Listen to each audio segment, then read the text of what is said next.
Addiction, a word nobody wants to hear mixed with the word technology. Addiction is more of a word you would use to describe maybe a drug addict or someone with alcoholism or some form of repetitive addictive relationship with a substance and or item. Now, technology and addiction can be co-intertwined as fixation, distracted driving, even behavioral problems in children have become major issues in America today. But is it really such an addiction? I don't believe so personally. Personally, I think it is more technology integrating into our everyday lifestyle. Addiction would be more of a negative term, so to say, to more demonize the technology that is integrating in our lives. Technology in our lives today mainly goes under daily use. I don't know a single person today that does not use a cell phone, laptop, or some type of tablet during the day. All three of these are our daily use technology seen around the common household and or the common business area. Most businesses, most schools will give out personal and work-related devices, and it's a necessity in the 21st century.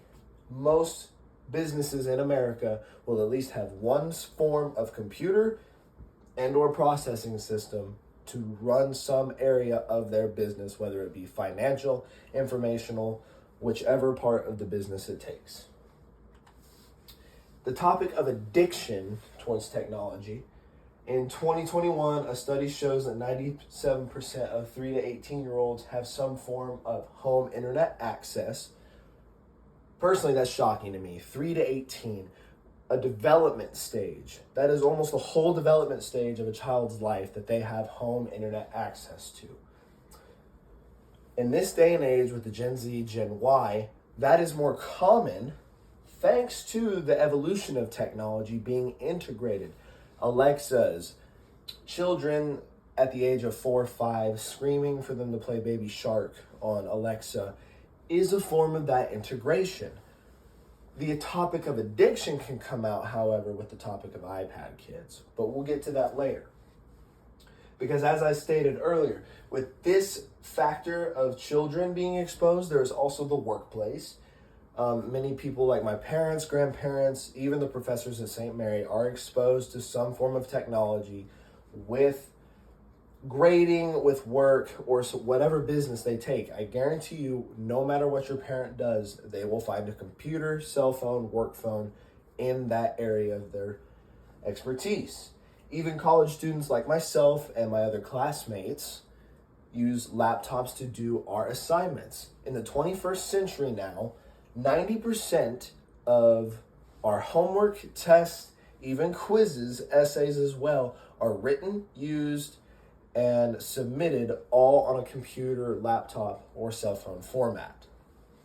This is why it is an integration more than an addiction. I think addiction doesn't even play a factor here. But there are some issues with technology instead of addiction. Distracted driving is one. Distracted driving is the main killer of most motorists. Texting and driving, there's been big campaigns, law changes through that, even through the Supreme Court.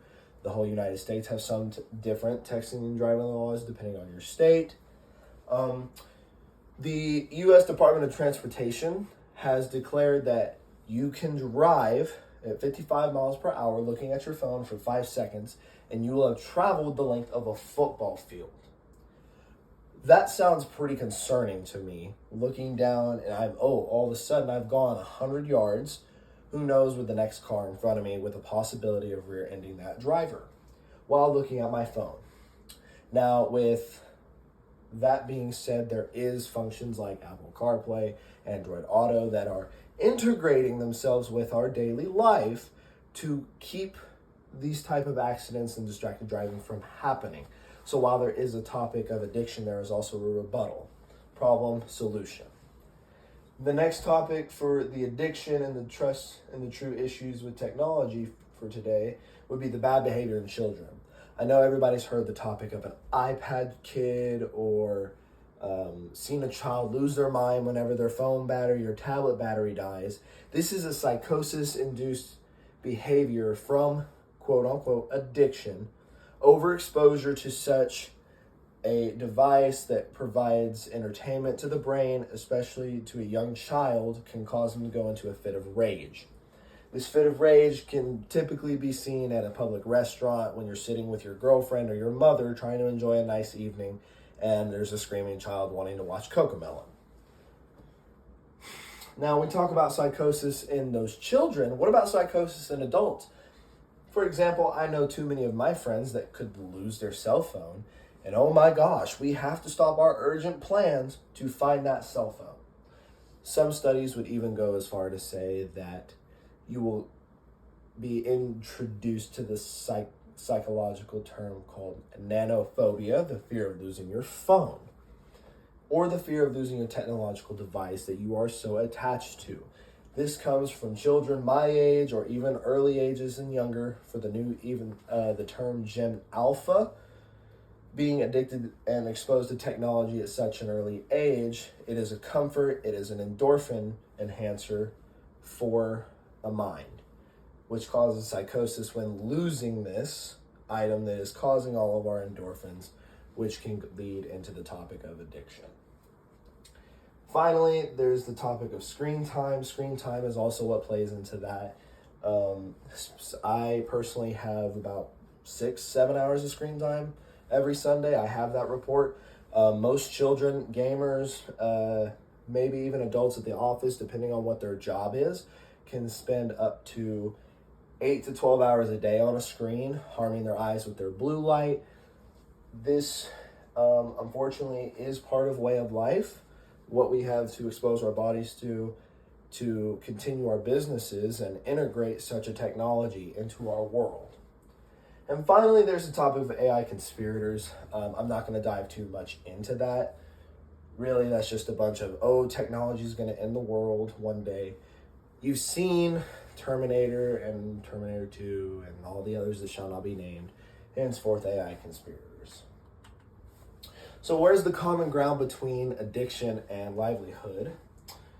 The question first is cascading problem or cascading improvement? Texting and driving, more technology, more use, more technology being underdeveloped and released to the public is the cascading problem for those who want to say there is addiction or there is an issue in control or exposure in those children or even to elderly at our age, versus cascading improvement versus the type of technology that can be developed. With these cell phones, I will never lose sight of where my mother is when she is 65 and dementia-ridden thanks to Life 360. That is a much needed deal.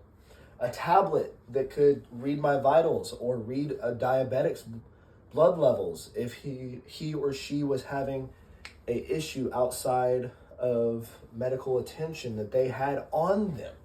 This daily life, it goes one way with the cascading problem, never ending, or the cascading improvement, also never ending. Unfortunately, my personal belief is that it is cascading improvement. So then there's the topic of saving the children. This would be reducing their screen time, changing what they watch, topic of violence with what the youth watch on early internet access and technology addiction. There's the increased responsibility among ourselves, not just the children. Of course, we can tell our children to lower their screen time, but us ourselves as humans need to lower our screen time. I mean, I have to wear glasses thanks to blue light now. I wouldn't want anyone else to.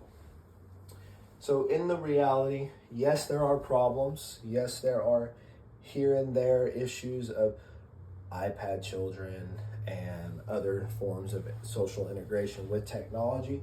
But is it really as bad as it seems? No. Technology is becoming such an important part of the 21st century and our lives. Who knows what the 22nd century will bring at the end of my lifetime, and all types of new technologies yet to be discovered if we're still here. With that being said, I will always stick with technological improvement and not technological addiction. and my sources to date. Thank you.